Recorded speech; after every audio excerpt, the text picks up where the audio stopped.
Hey guys, welcome back to the channel. Happy New Year. It's a new year. We're going to take this channel even further.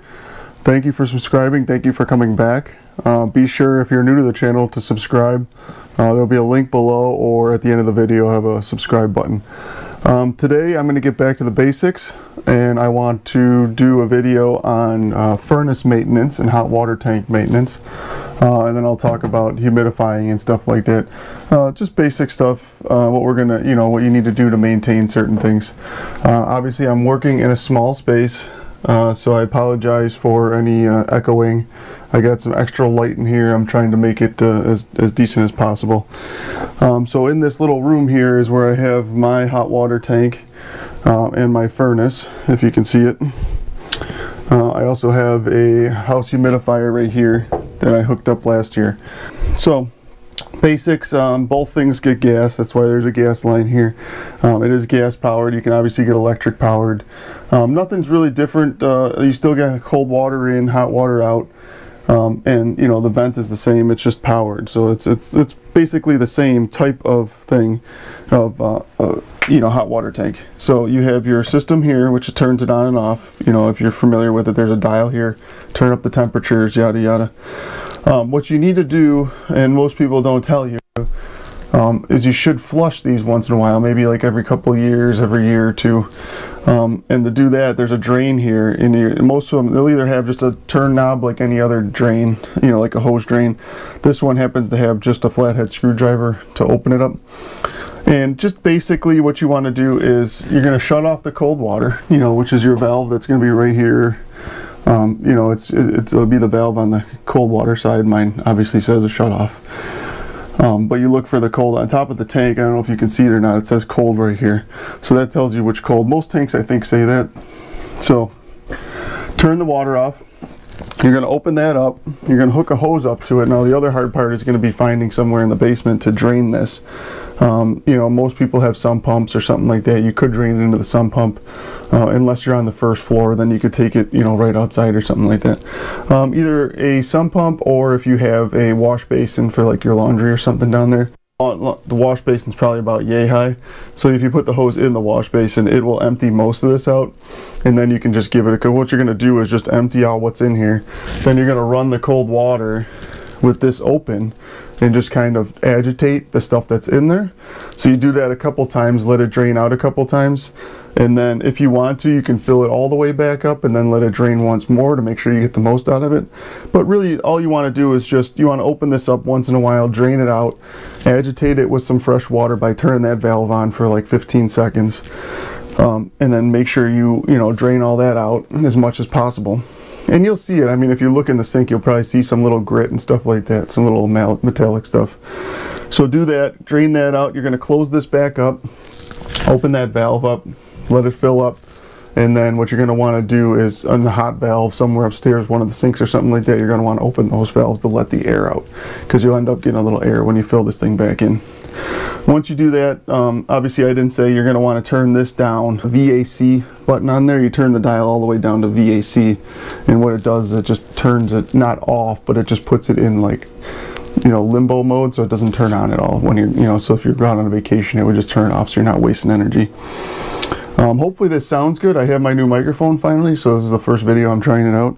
So let me know in the comments how it is. Obviously I'm in a small room, so it's probably going to sound loud anyways. So now getting to the furnace, you're going to have a panel on here with either some screws or some thumb nuts like this. You're going to unscrew those. When you take this off, there's actually a pressure switch in here. Let me pull this up. So if you see this little pressure switch right here, when you take this panel off, it automatically shuts off the furnace, so there's no way for it to kick on. But you want to get in here. I mean, I don't know if you can see or not, but there's some crud down here. There's some cobwebs, looks like some dust or something. So you just want to get in here with a shop vac or something and clean this out, make sure there's no crud in there. You don't want stuff in there because that can burn, and then you'll have all kinds of problems. Obviously there's a lot of flame in here, so you don't want any dust or anything in here. So that's pretty much the furnace. Obviously the main thing you'll want to do is, it's going to be tough for me because it's a little tight in here, but in here is my filter, which is underneath this panel. So what I actually have to do is, let me see if I can take this off for you guys. I'm trying to keep this video as short as possible, but you're going to want to change your filter, and I want to talk about that a little bit. Each furnace is a little different as far as the size of the filters. When they put this one in, they happen to put in the bigger filter, and you'll see, I don't know if you can see in here or not, this is the filter right in here. So the filter actually slides down inside of there. You pull it up like that. You can see how it comes up. It just slides up like that. So what they have in this one is I have a 5-inch filter in here. And the nice thing about these bigger filters, and I'll show you, I got a new one right here. If you can see this, I'll try to do it in the light. But you can see with these wider filters, there's a lot of surface area in here. And that's the advantage of having the wider filter. A lot of filters in the older houses will just have a little 1-inch filter or a 2-inch filter, which is just literally like one panel of filter surface. So I like the wider filters. I mean, it's all going to depend on what the furnace company puts in for you. Most of the newer houses do these larger filters now, so you actually can get a lot more surface area. I still change them 3 to 4 months, usually about 3 times a year. It gets really dusty in this house. It's you know, a good sized house, so it catches a lot of stuff. And I also recommend filters, at least a MERV 9, which is the rating of what they pick up. The higher the MERV rating, the more stuff you'll pick up. The MERV 9 gets all your basic pollens and stuff like that. Anything lower than that won't do as good of a job with allergies. And 9 to 11 are your basic allergen pickers, as far as getting pet dander and stuff like that. You can go up to a MERV 13 if you have really bad allergies, or if you need a lot cleaner air. But the pricing gets a little higher, so I try to stay around a MERV 9 or a MERV 11. That's what I recommend. I'll leave some links in the description. I actually get all my filters online in bulk, so you get like 3 or 4 pack, and you can save yourselves a decent amount of money if you get them in a box online, because these things do run. I think if you go to Home Depot, it's probably like a $40 filter, and if you go online and get them, you can get them for like 20 something a piece, maybe 30. So you can save yourself a little money. And I always like to have a couple on hand. I have like 3 on hand right now, I think, because I changed them a lot. But that's it. It's either gonna slide out the top like this, or you might have a slot in the side here if you have a thinner filter, and it'll just come out the side and you just slide it out. They are directional. You can see it says airflow. This is always going to be your return duct right here, this big duct that comes back towards the furnace. So the air is flowing down and back in this way and then out. So you want to make sure the airflow is pushing towards the furnace. In most cases, that's how it's going to be. So follow that. They put a little date thing on here in case you want to mark what day you put it in, which is kind of nice.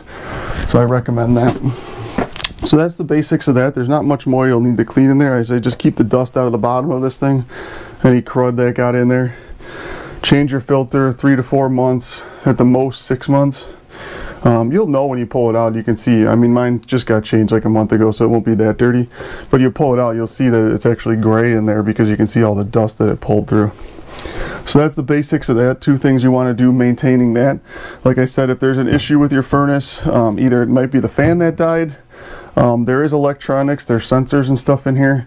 Sometimes the sensors can go bad, or if they're not getting ventilated good enough, they will shut off the furnace. You know what I mean? So there's a little things you can do there.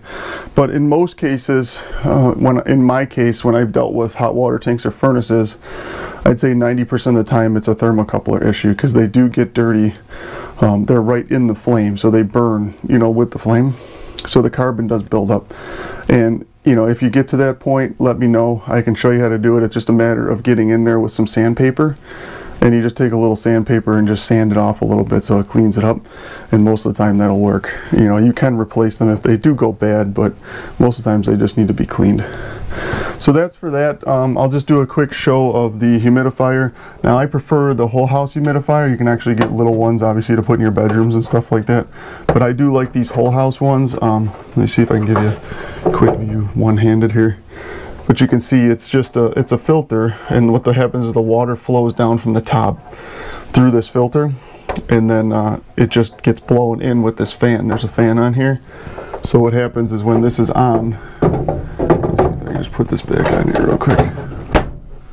So when this is running, there's a hole I cut in the ductwork here. When this is running, the fan is blowing that way, and it's blowing through that filter, which now is loaded with water because water is flowing through it. And it blows the water vapor into here, and then as the furnace is blowing air up, it picks up that water vapor and it takes it up through the ductwork, and it, you know, obviously puts water vapor in the whole house. So it does come in handy. It's a little trickier to hook up. You might need a professional to do it. It does take some wiring into the furnace so that the furnace knows to kick it on at certain times. And then, like I said, there's a humidistat up here, which controls how much humidity you want in the house. You know, on average during the winter, you might get down in the 20-25% range, in which case you probably want to be more like 35 to 40%. So I try to keep mine around 40% to 45% during the winter because it does dry out. And you can see there's a lot of wiring here. So this has a lot of switches that run down to the furnace, and then the furnace has more switches that run over to this, and then everything controls itself there. So it is a little tricky. If anybody wants to put one in, let me know. Maybe I can guide you through it. But like I said, it is a little tricky.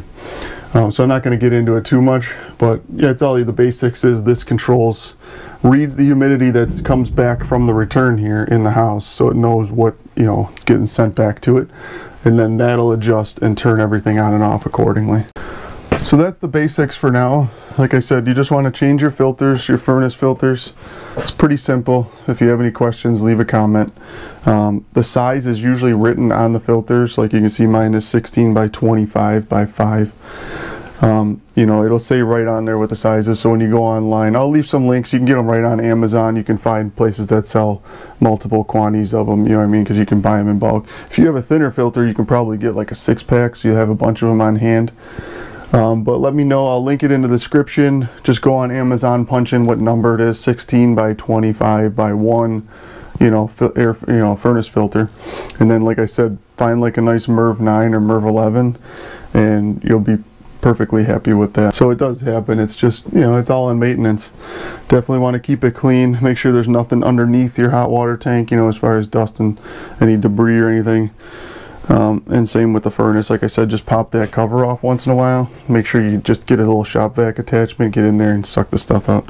So that's it. The next video, I think I'm going to get into home automation. I might do the cameras next. I'll tell you a little bit about the cameras I'm using. For anybody who's interested, I'll show you a little bit about those and how easy it is to download the app and hook those up. So anyways, I hope everybody has a great new year. Subscribe, tell all your friends if they have new houses or whatever. Definitely leave me some comments. Let me know if you have a question about anything. And I'll check you guys out in the next video. Thanks for joining me. Take care.